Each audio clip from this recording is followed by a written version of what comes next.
Our strawberry crop may not be good, but that doesn't mean we can't still enjoy some strawberries this year.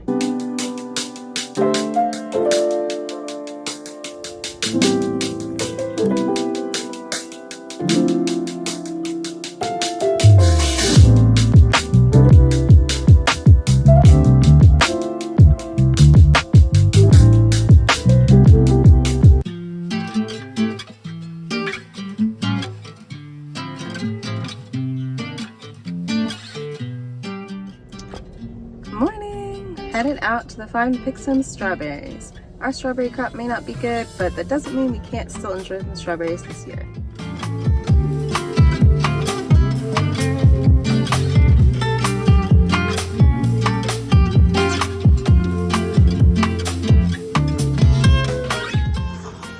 I've been trying to grow strawberries in my backyard garden for the past 2 months, and so far I've not really been able to harvest very many fruit.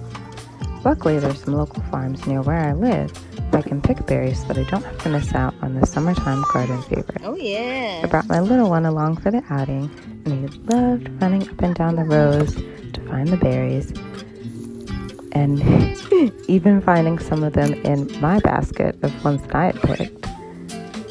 Even though my garden isn't producing yet, I was still able to share some great memories eating fresh strawberries with my little one. Now time to go back home and tend to my garden and make some delicious summer treats with these strawberries.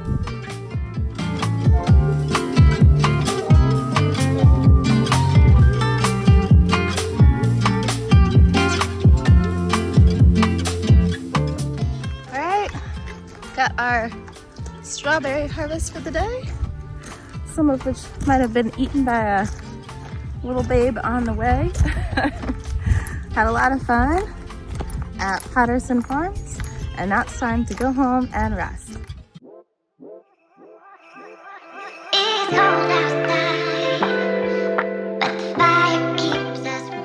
One of the things that I did when I brought home my fresh strawberries was that I washed all the berries and separated them out so that we would have some for fresh eating, and then I froze some, knowing I would want to make something with them later, but that I didn't have time to deal with them immediately. One thing I wish I had done was cut all the leaves off of the berries before I froze them so that I could cook them straight away instead of having to thaw them and then take the leaves off of them once they were already soft and mushy.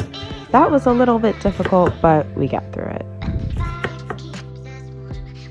Up next, I'm adding lemon juice to my pot of strawberries simmering on the stove, and then I'm going to add some maple syrup. Strawberry chia seed jam, or any chia seed jam, is a really simple way to preserve fresh fruit. You can even make this from frozen fruit that you buy from the store if you just want to have a jam that has simple ingredients. Next, I'm adding a couple tablespoons of chia seeds. I can link this recipe below.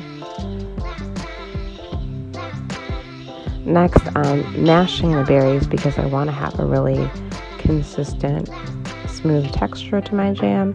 If you like your jam or jelly more clumpy, you can definitely leave some of the berries whole, but I wanted more consistent texture.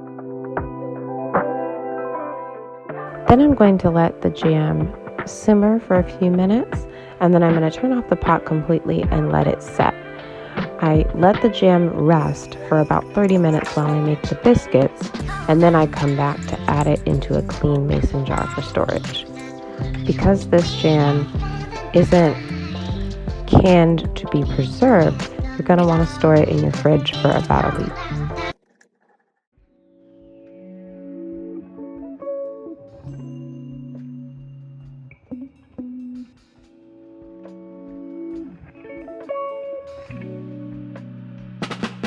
Up next, I'm getting ready to make the biscuits so that I can enjoy my jam. I'm using a vegan breakfast biscuit recipe, and I can share the book for this in the description. And the first thing I need to get ready is butter. I think it's 5 tablespoons plus 2 teaspoons or something, but I just used a whole stick.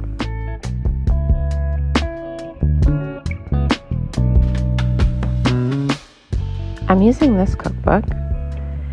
I can link this in the description box below for anyone who wants to follow along. There's a lot of great recipes in here.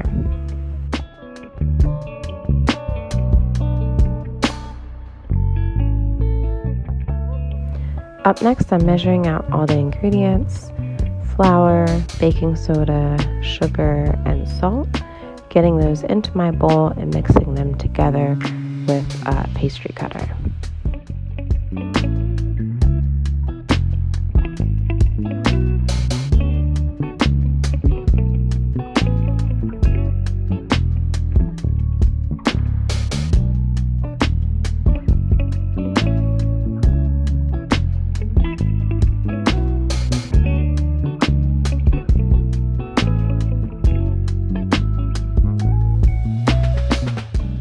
Add 2 cups of flour, 1 tablespoon plus 1 teaspoon of baking powder, 1 teaspoon of tea salt, and now I need to add 2 teaspoons of sugar.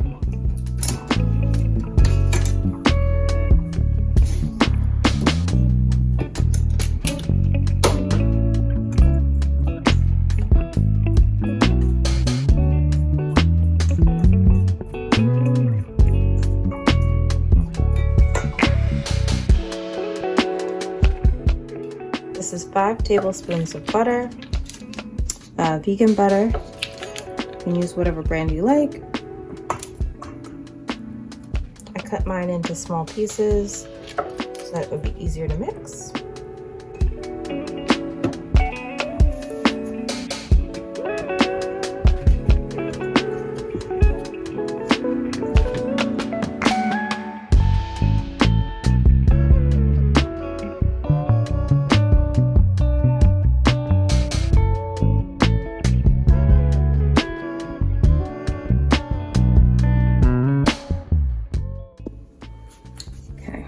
Next, the recipe calls for making a well in the center of our bowl.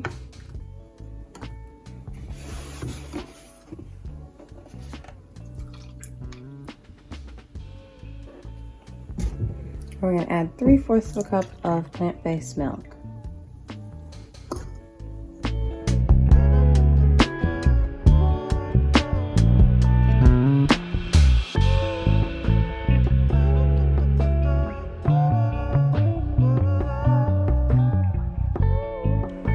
Next, I'm going to roll out my dough on my silicone baking mat.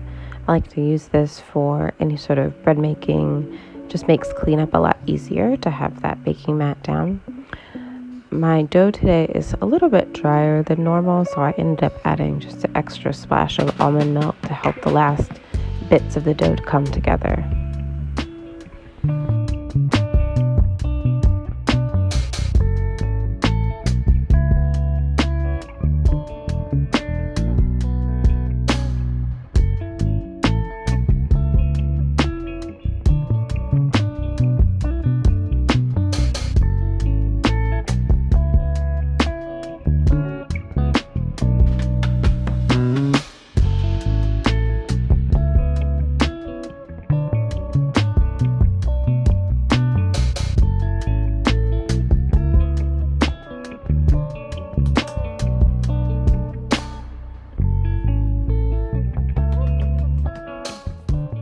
Other 2 tablespoons of butter are going to go in the oven to heat up while I roll out the dough.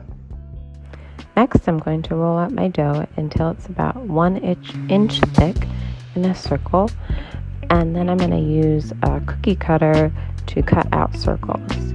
You could do circles, you could do any shape that you really want. I've also done heart shapes, which makes for really cute and fun biscuits as well.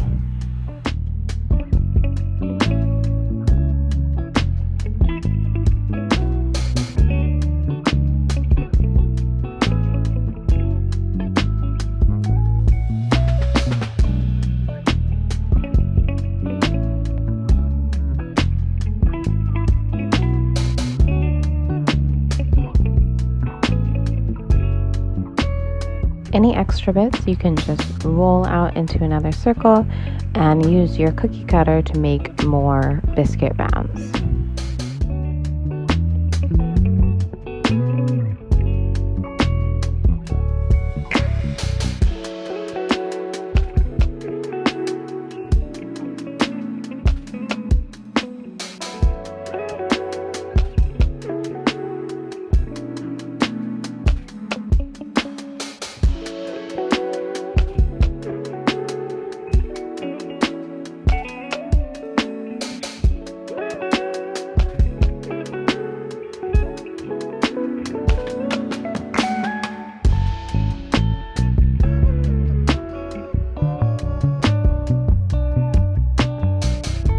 Once you have all your biscuits cut, you're going to grab your pie tin that has the melted butter in it, and you're going to coat each biscuit on all of the sides with the melted butter, and then arrange them in a circle in your biscuit tin. Don't worry if they touch, that's kind of the point.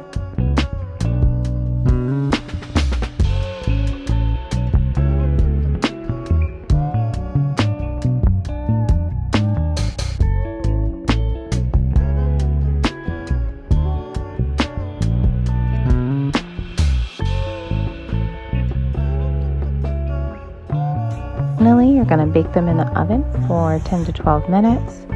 I believe the temperature is 375, but double check the recipe. And then you're going to let them cool. And finally, you can enjoy your biscuits.